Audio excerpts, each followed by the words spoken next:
AI, it seems like it's everywhere we look these days, right? And especially I'm hearing more and more about using AI for investing. And, one of the big questions that comes up is can AI actually help us pick stocks like better than the pros can? And specifically, everyone's talking about ChatGPT. So we're gonna do a deep dive today, looking at a video by the Plain Bagel, and in it he interviews Richard Coffin, and they kind of go through both the potential of ChatGPT for investing, but also some of the limitations. Yeah, I think it's really easy to get caught up in all the hype, right? Mm. ChatGPT is such an impressive tool, but I think it's really important for anyone who's thinking about investing or using AI for investing to really, separate the facts from the fiction. Absolutely. So let's start with maybe like a real basic overview of like what is ChatGPT good at? We hear about it doing all these amazing things, like it can translate languages, it can write different kinds of creative content, it can answer your questions. But when it comes to something like picking stocks, how does a language model like that even begin to compete with, these seasoned financial analysts that are out there? Well, that's the million-dollar question, isn't it? I think the challenge here is that ChatGPT's knowledge is based on this huge amount of text and code, but that data is static, right? It's like having this massive encyclopedia, but everything in that encyclopedia is only up to a certain point in time. So it's kind of like having a financial newspaper from, say, 2021, which might be interesting, from a historical perspective, but not exactly what you'd want to base your, current investment decisions on. Exactly. Financial markets are, they're dynamic, constantly changing. They're reacting to new information, economic forecasts, global events. Hmm. And ChatGPT just doesn't have access to any of that real-time data. Yeah.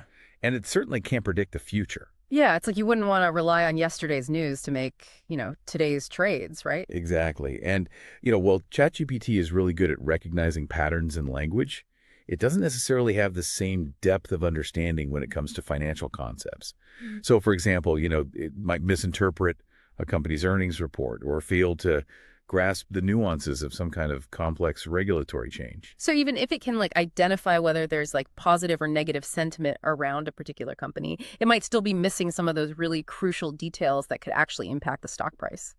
Absolutely. And that kind of brings us to this claim that's been going around that ChatGPT achieved this 500% return. You probably saw that in the headlines based on this University of Florida study. Sounds incredible on the surface, right? But as always, the devil is in the details.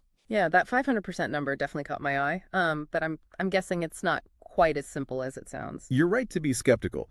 The study itself is interesting, but it's been widely misinterpreted. So the researchers didn't actually have ChatGPT picking individual stocks. Instead, they were really focused on its ability to analyze news headlines for sentiment. Okay, so instead of like making, sophisticated investment decisions, it was more about like gauging the overall mood, the sentiment around a particular company. Exactly. They were essentially testing how well ChatGPT could classify these headlines as either positive, negative, or neutral for a given company.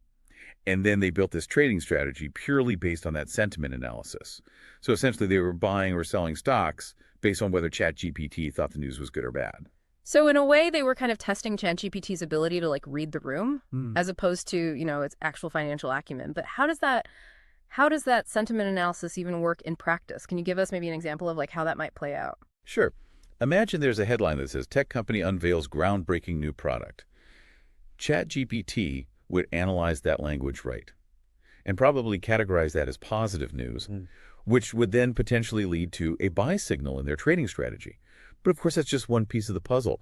A human analyst would dig a lot deeper. They'd want to look at, what's the potential market impact of this product? Who are the competitors? What do the company's financials look like? So they would use all of that information to form a much more nuanced opinion. So it's kind of like the difference between just skimming the headlines and actually reading the entire article. You might get like the general gist, Mhm. but you could be missing a lot of crucial context.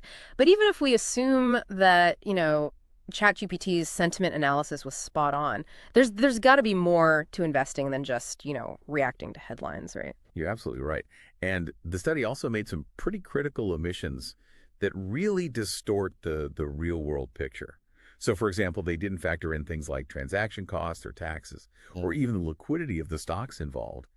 And all those things can significantly impact your returns. And those are definitely things you got to think about, right? Like it's easy to get caught up in those big numbers, but then you forget about, those real world costs that come with trading. So let's maybe break those down a little bit. You mentioned transaction costs. Every time you make a trade, you gotta pay a fee, right? And Yeah, those can add up, especially if you're doing a strategy that's based on, these rapid shifts in sentiment. exactly. And those transaction costs were completely absent from that shiny 500% return. And then on top of that, you have to consider the tax implications. So short-term capital gains, which is what would apply in this type of scenario, they're taxed differently, usually at a higher rate than if you're holding investments for the long term. Right. So suddenly that 500% starts to look a little less impressive, doesn't it? Once you start factoring in all those real world costs. Now, you also mentioned liquidity, which I think is something that a lot of people don't really understand. Can you maybe explain that a little bit more?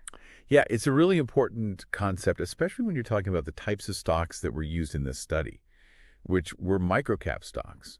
So these are companies that have very small market capitalizations, Yeah.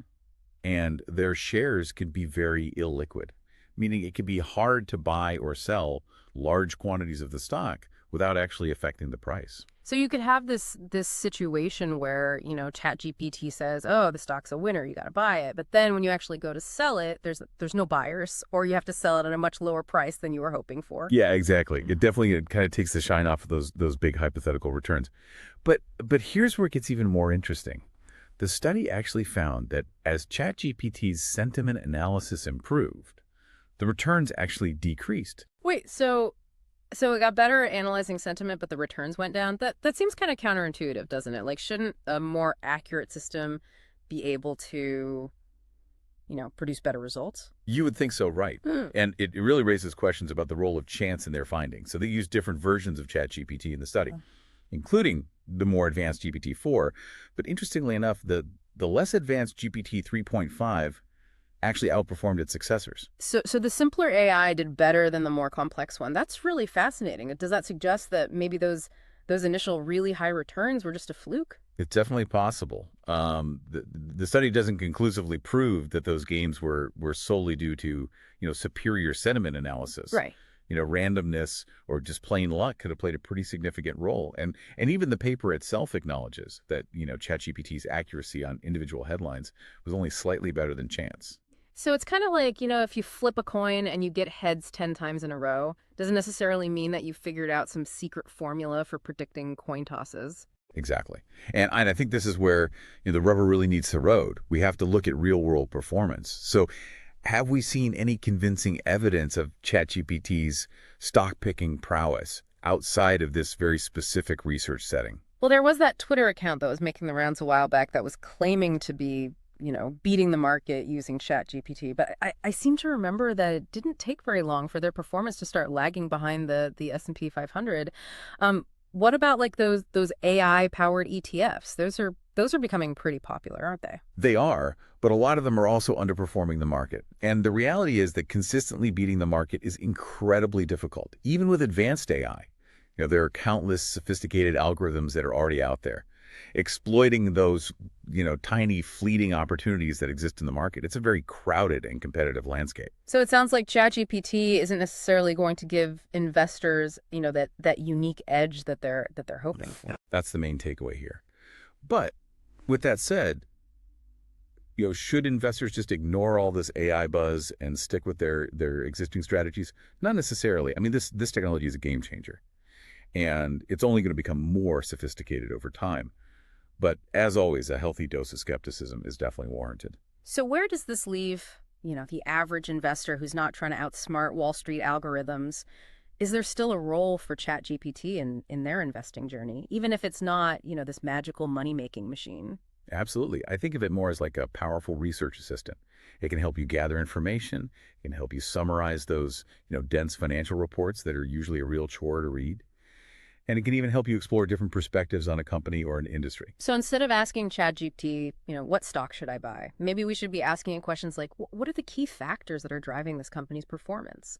Or what are some of the potential risks and opportunities that I should be aware of? Exactly. It can help you understand the narrative surrounding a stock. Yeah. And maybe even uncover information that you might have otherwise missed. But It's still on you, the investor, to make those informed decisions Yeah. based on your own personal financial goals, your risk tolerance, and of course, further research. Right. We're still the ones at the helm. ChatGPT is just a tool in our arsenal. And it's a tool with immense potential. But it's crucial to remember that investing always involves risk. There are no guarantees, and no AI, no matter how advanced, can eliminate that risk entirely. Okay, so where does this all leave our listeners? Should they just give up on using AI for investing? Not at all. No. AI is already changing the financial world, and that's not going to stop anytime soon. The key is, staying informed, being critical of what you read and hear, and remembering that, those sound investment principles, those still apply. Understanding your risk tolerance, doing your research, making informed decisions, all of that's still crucial, whether you're using AI or not. So it's kind of like, if you buy a fancy new gadget, it might be tempting to just rely on it completely, but you still got to know what you're doing. Exactly. And here's a thought-provoking question. You know, what if, what if ChatGPT could actually help us spot those scams that we were talking about earlier? Hmm. Could it be used to analyze the language that's used in those, get-rich-quick schemes Hmm. and help us identify red flags? That's a really interesting idea. Using AI to protect ourselves from AI gone wrong. It's like having a digital detective helping us navigate this crazy world of investing. Exactly. And I think that's probably where things are headed. The future of investing is going to be this really dynamic interplay between human and artificial intelligence. And those who can effectively combine both are going to be the ones who are best equipped to navigate the complexities of the market. We've covered a lot of ground in this deep dive, looking at both the potential and the limitations of ChatGPT for picking stocks. What would you say are some of the key takeaways our listeners should keep in mind? Well, first and foremost, don't buy into the hype. ChatGPT is an impressive tool, but it's not a magic bullet. Second, always be cautious of anyone who's promising guaranteed returns, especially when it comes to something as complex as the stock market. If it sounds too good to be true, it probably is. And I think it's important to remember that ChatGPT can be a really valuable resource for, gathering information, doing research. But at the end of the day, it's still up to you to analyze that information, do your own due diligence, and make those informed investment decisions based on your own personal circumstances and goals. Couldn't have said it better myself. So we hope this deep dive has given you a better understanding of, how AI like ChatGPT might impact your investment journey. Stay curious, stay informed. Yeah. And as always, happy investing.